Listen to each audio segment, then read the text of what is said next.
first of all, the main issue that I'm having with her, okay, is this front wheel, okay, for whatever reason, I think it's the cables, I'm not sure.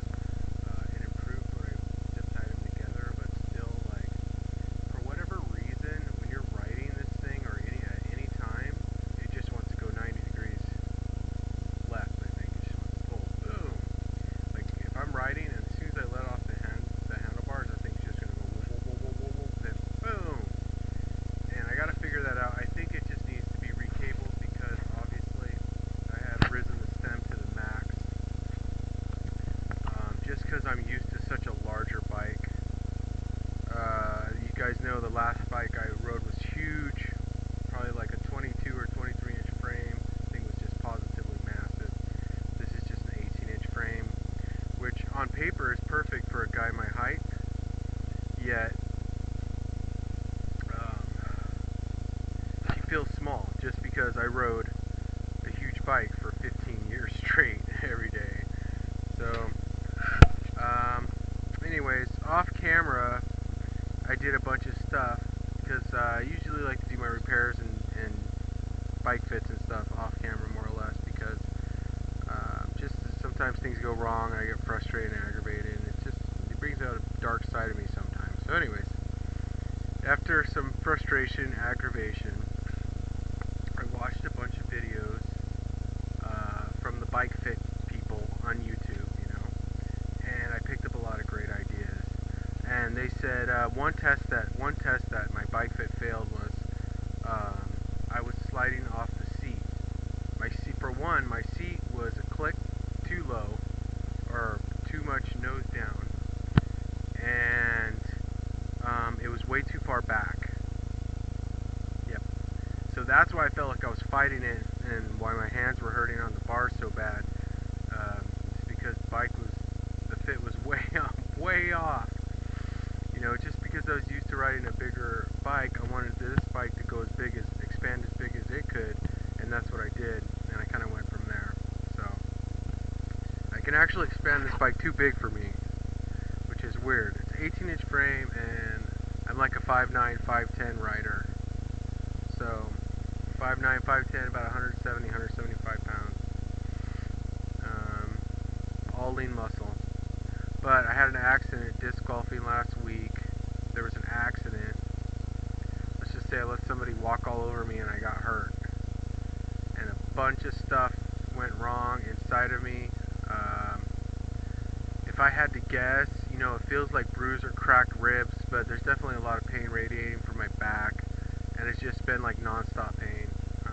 And that was 5 days ago. So I'm not sure why I'm hurting so bad, but my posture feels better, and I feel more human now. So it's whatever. I don't know. So I'm injured. So what do I do when I'm injured? I ride through the pain and ride out the injury. I ride and ride and ride and ride until I'm healthy again. And that's the cycle. That's the cycle of a cyclist. Get it? Round and round. Round and round we go. So I got big plans for this old gal here, Old Red.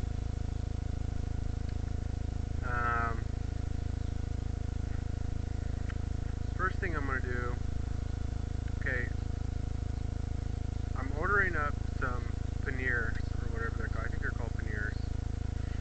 I'm getting some lightweight panniers, just big enough to where I could put a couple gallons of water in there, you know. And she's going to be a pure work bike, but it's riding more like a BMX now. But anyways, I was like, this bike is not dialed in. You know, I thought it was dialed in. I was definitely getting maximum pedal efficiency, but the balance was all wrong. So what I did was, I lowered my seat a little bit. I pointed the nose up a click, and I slid it forward about ½ an inch. And what that did is it just basically, when I did that, it was like this bike literally jumped to life. Like when I did that, it started riding like a billion times better. and I feel by just messing around with the seat a little bit and get the saddle settings right, I feel like I really have completely dialed in this bike. I mean, right off the bat, she just felt like so one with me. I can't even explain it. So she's a special girl. You know, I treat her with the most respect I can. So there's the GoPro mount where I put the GoPro. I think I'm gonna try to move it in a little bit. And yeah, I'm not doing anything crazy to her. You know, she's just gonna be a standard daily rider, commuter type bike. You know, I want to keep her as light as possible, but at the same time, I need her to do some work for me. She doesn't want to do the work, obviously. No, nobody likes to do work. I know I don't. It hurts, but sometimes you got to do work. So it's my only bike right now, so it's a work bike. My bike's work. Put my bikes to work. And I honestly don't think she minds. I mean, so far, even with the wrong setup, she's given me every single thing she has and more. And I've given her everything I have, and she still asks for more. Still, you know, the bike is just incredible. I mean, I feel like this thing is so rad. It should just be in a museum somewhere or something. I just adore this bike. But you know, I think the bike more or less chooses the rider. I mean, if you want to get technical, I chose this bike. Like, I saw it and I knew I had to have it, and I had it and I got it. You know, so it was like a love at first sight thing. And then when I first rode it, it just sealed the deal. I mean, right off the bat, it came with 2 flat tires. She was all dirty and dusty, and you know, all chipped and beat up. And she just had it rough. You know, she's been through a lot. So have I. But I rode her with half ball tire, no, with flat tires and all dirty, and I instantly knew. I paid the man right away. I was like, this bike is freaking flawless. And I just, you know, I'm such a huge Giant fan. I always wanted a Giant bike, and you know, I could obviously never afford them because they're ridiculously expensive. But God, first run Giant Iguana, you know, or vintage Giant Iguana. I mean, in mint shape. It's just like, it's just, this bike is just so magical. It just rides itself, you know. I don't know if anyone could ride her like I do. And you know, like I said, I'm still learning the bike. I only have about 100 miles on her. So I haven't, you know, I don't have a whole lot of time on her. But I know I have a lot of respect for her, and I know that at times she scares me, but I know she's a good bike. So I'm not worried about it. I just trust her and let her go where she wants to go, and I do my thing. But isn't that neat that just by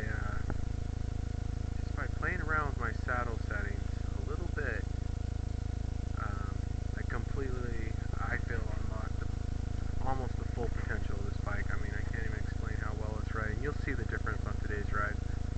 And today is today I'm cheating on my diet just because I'm craving carbs and junk food right now, and I just woke up, and in the mornings I really want eggs. So I want, like, my hot plate broke and I can't make eggs right now. So I want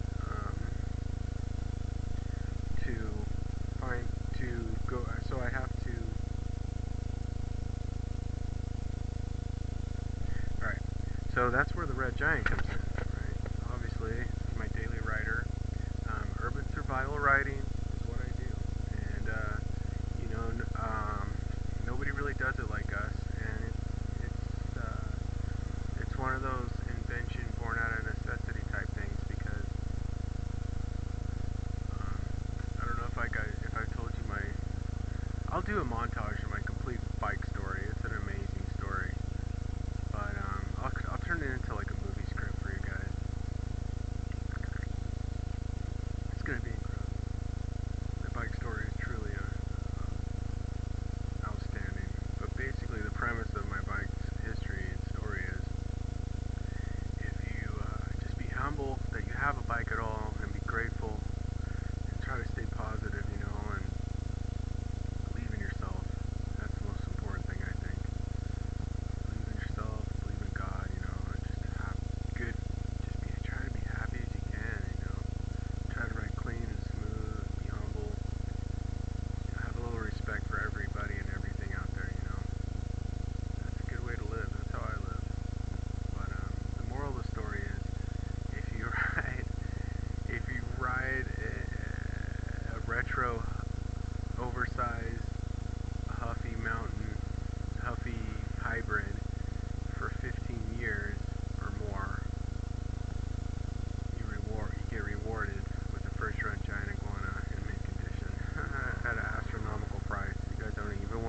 paid for her.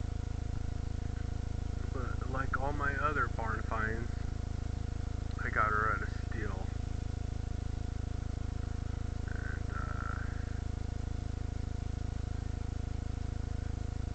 you know, once I realized what she was and what she was worth, I mean, I tried selling her on eBay for like 500 bucks. And I got a lot of interest, but I didn't, obviously nobody paid that kind of money, but there's only one other one on